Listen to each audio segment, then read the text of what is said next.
pagi Bapak Ibu, Oma Opa, dan saudara-saudari terkasih. Salam sejahtera bagi kita semua. Kembali lagi bersama saya Feli Christine dan Oma Ligia. dalam acara Oke, hari ini Orang Kudus hari ini edisi 13 Agustus 2022. Selamat pagi Oma. Pagi. Bagaimana kabarnya pagi ini? Baik, puji Tuhan. Puji Tuhan baik ya. Iya. Nah Oma, hari ini Oma dan Feli akan bersama-sama berbincang-bincang, ngobrol-ngobrol sedikit tentang satu orang kudus, yaitu Santo Hippolytus Oma. Iya. Nah bagi Feli, Hippolytus ini merupakan nama yang cukup unik ya Oma. Kira-kira arti dari nama Hippolytus itu apa sih Oma? Nah, Hippolytus yang artinya penunggang kuda dari bahasa Yunani. Penunggang kuda ya, Iya. wah luar biasa ya. Kalau gitu Oma boleh lanjutin sedikit nggak sih Oma tentang bagaimana sih panggilan iman dari Santo Hippolytus tersebut?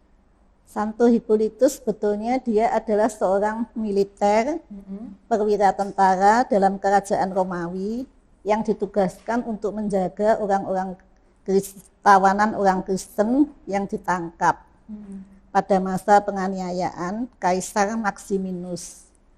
Melihat keteguhan dari iman orang-orang Kristen, jadi Santo Hippolytus jadi tergerak hatinya dan kemudian ia minta dibaptis. Setelah dia kemudian ia bertobat dengan memberikan dirinya dibaptis. Ia meninggalkan dinas militernya dan belajar tentang imam Kristiani. Sampai akhirnya dia menjadi imam dan dia adalah murid dari Santo Irenaeus. Luar biasa. Berarti memang dari awal Santo Hippolytus ini merupakan seorang tentara ya Oma. Betul, ya. Iya. Namun dia bertobat karena ia melihat keteguhan dari orang-orang iman orang Kristiani. Wah luar biasa. Oke, mungkin bisa dilanjutkan Oma bagaimana setelah ia bertobat, ia menjadi iman, itu karya-karyanya itu apa aja? Nah, dia sebetulnya banyak menulis karya-karya yang mengagumkan mengenai buku teologi. Ia juga seorang guru yang hebat pula. Latar belakang militernya yang membuat dia sangat kecewa dengan kepemimpinan dari Santo Paulus Pontianus dan beberapa paus sebelumnya karena dia nilai kurang tegas dan kurang tanggap dalam menghadapi orang-orang yang mengajarkan ajaran-ajaran yang sesat. Hippolytus sendiri mempunyai sejumlah besar pengikut dan para pengikutnya mendesaknya supaya ia mau diangkat sebagai paus. Akhirnya dia membuat paus tandingan dan memisahkan diri dari gereja. Berarti ia merupakan paus tandingan pertama ya pada saat itu ya Oma. Betul. Oke, mungkin bisa lanjutkan Oma. Nah, ketika setelah dia memutuskan hubungan dengan gereja dan membuat paus tandingan, penganiayaan dimulai dan ditangkap dan dikirim ke Sardinia. Di sana dalam keadaan sengsara, para musuh umat Kristiani tertawa sesuatu karya penyembuhan yang ajaib yang terjadi. Paus Pontianus dan Hippolytus saling bertemu di tempat pembuangan. Hippolytus tersentuh dan semangat kerendahan hati Paus. Kemudian ia bersujud di hadapan Bapak Suci dan mohon supaya ia diperbolehkan kembali ke dalam pelukan gereja. Setelah ia diterima kembali, ia merasakan segala amarah dan kecewa hatinya menjadi hilang semuanya. Wah, memang berarti Santo Hippolytus itu sempat keluar dari gereja, dan ketika keluar itu dia membuat paus tandingan, lalu dia bertobat kembali dan kembali masuk kembali ke gereja. Luar biasa Oma.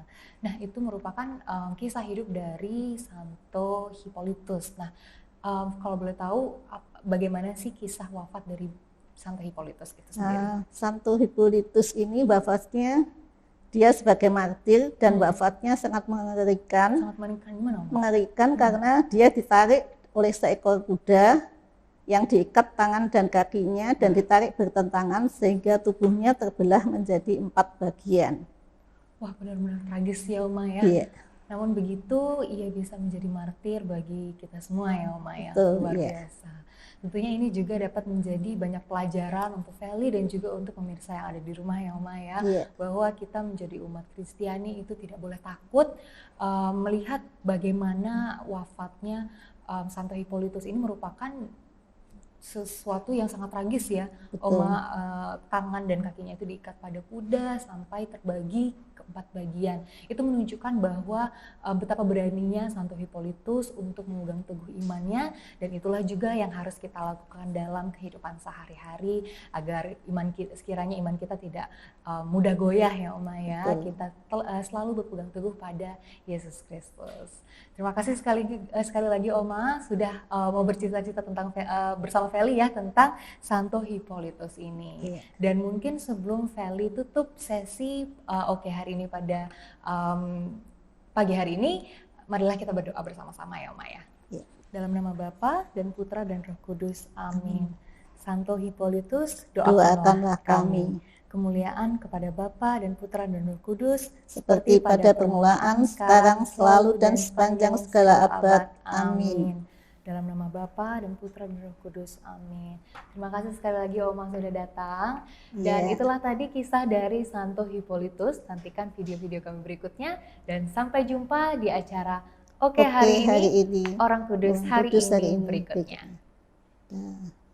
Oke hari